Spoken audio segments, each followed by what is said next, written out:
예, 오늘 그 운영위 국감 전에 언론에서 이렇게 타이틀이 나오더라고요.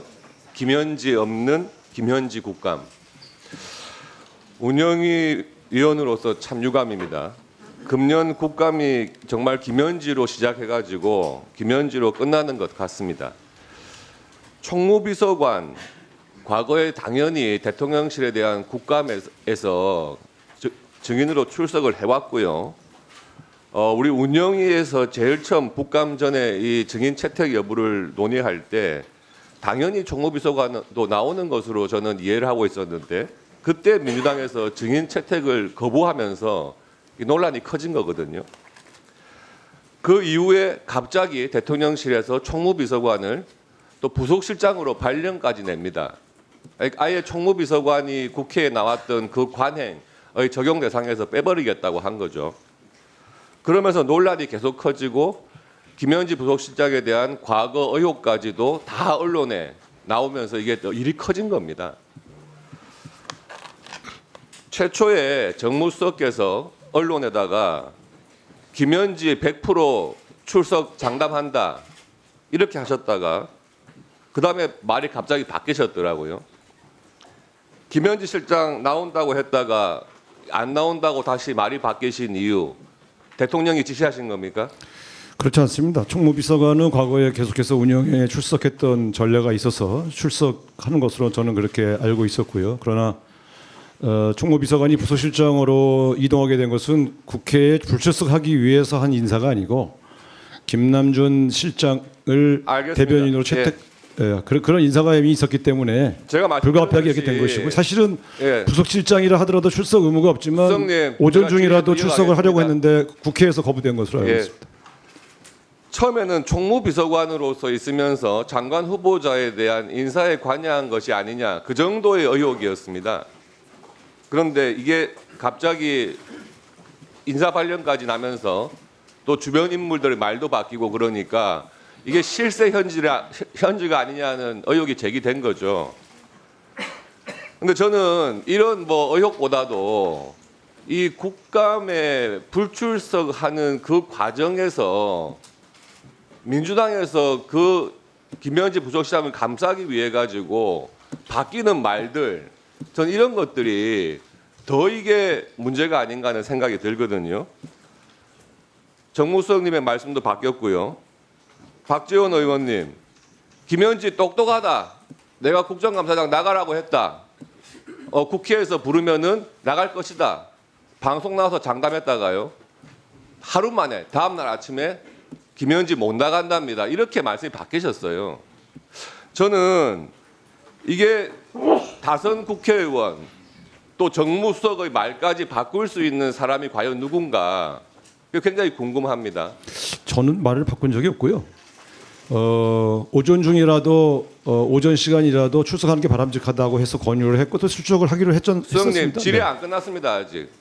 그래서 지금 민주당에서 제안한 게 오전에만 참여했다가 돌아가겠다. 오늘 오전 상황 보시지 않았습니까?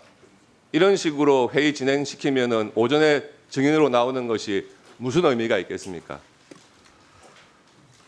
이렇게 김현지 부속실장을 감싸고 도는 것이 대통령의 뜻입니까? 아니면은 김현지 부속실장 본인의 주장입니까?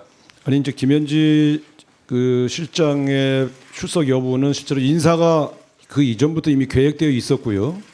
그래서 부서실장은 의무 참석 인원이 아니었기 때문에 별로 고려 대상은 아니지만 혹시 국회에서 원하면 간다는 입장은 계속 견지하고 있었습니다. 그래서 국회에서 증인 채택을 하면 반드시 출석시킨다. 그건 기본적으로 정무수석실의 일관된 입장이고요. 근데 오전 출석은 오후에 대통령 일정이 이미 예정돼 있었기 때문에 부서실장이 수행을 해야 되는 것 때문에 양해를 말씀드린 것이고요. 과거 관행상 필수 증인이라 하더라도 불가피한 일정이 있으면 양해했던 것이 과거의 관례 아니었겠습니까? 그래서 한 3시간 정도면 여야 의원님들이 충분히 김현지 부서실장에 대한 여러 가지 제기되는 문제를 충분히 지지할 수 있다고 판단했습니다. 과거에 국회의원 하신 경험상 국정감사에서 오전만 출석하겠어 끝내겠다고 하는 게 무슨 의미인지 다 아시지 않습니까? 들어가십시오. 비서실장님께 묻겠습니다. 네. 민주당에서 최근에 대통령에 대해서 재판 중지법 추진하겠다고 이야기를 했다가 비서실장께서 나서가지고 대통령 뜻이 아니다 이렇게 정리를 시키셨어요. 그러면서 대통령을 정쟁에 끌어들이지 말라 이렇게 언급까지 하셨는데 이거 민주당이 들으라고 하신 말씀이시죠? 아닙니다. 야당도 함께 양해해 주셨으면 좋겠습니다. 여야 모두가 대통령을 정쟁에 끌어들이지 말고 민생과 경제를 살리는 데 도와주십시오. 예. 그러면서 하신 말씀이 헌법상 대통령에 대한 재판 중지는 명백하기 때문에 입법 조치까지 필요 없다. 뭐 이런 취지로 말씀하신 것 같아요. 근데 저는 이게 명분에 불과하다고 생각을 합니다. 지금 민주당에서 추진하고 있는 것 중에 이재명 대통령 구하기 여러 가지 하고 있죠. 일단 배임죄 폐지 이거 없애면은 대장동 재판 면소로 끝나겠죠. 또 공직선거법에서 행위 부분을 뺀다. 그러면 지금 유죄 취지로 파기환송된 사건 또 면소로 끝나겠죠. 그리고 대북 송금 사건 아예 공소 취소를 하려고 지금 법무부에서 빌드업 작업하고 있습니다. 이렇게 면소나 공소 취소를 해버리면 대통령 퇴임 이후에도 재판받지 않고 편하게 지낼 수 있는데 괜히 재판중지법을 해놓으면 대통령 재임 기간 끝난 다음에는 재판하라는 뜻이 아니겠느냐. 그러니까 그거 하지 말고 공소 취소나 면소하라 이런 취지 아니겠습니까? 저는 이런 것을 보면은요, 산신령과 도끼 그 설화의 현대판 같아요. 낡아 빠진 쇠도끼, 예, 재판중지법 그런 거 하지 말고 그냥 바로 금도끼, 은도끼 내놔, 예, 면소하고 공소 취소해. 지금 그런 방향으로 가시려고 재판중지법 굳이 할 필요 없다 그렇게 하시는 거 아닙니까? 아닙니다. 의원님, 저 답변 드릴 기회를 해주셔서 감사한데요. 제가 몇 가지 말씀 좀 올리겠습니다. 저희는 법적 판단은 법원의 몫이고 국민의 판단은 선거로 증명됐다고 생각합니다. 그리고 대통령의 재판 중지와 관련해서는 헌법 84조에 따라서 현직 대통령에 대한 형사재판은 중지된다는 게 다수헌법학자의 의견이고요. 견해이고 헌법재판소도 같은 취지로 해석을 내린 바 있습니다. 이에 따라서 운영하는 것이지 그 문제가 저희 대통령실 운영과 대통령과는 무관하다는 말씀 드립니다.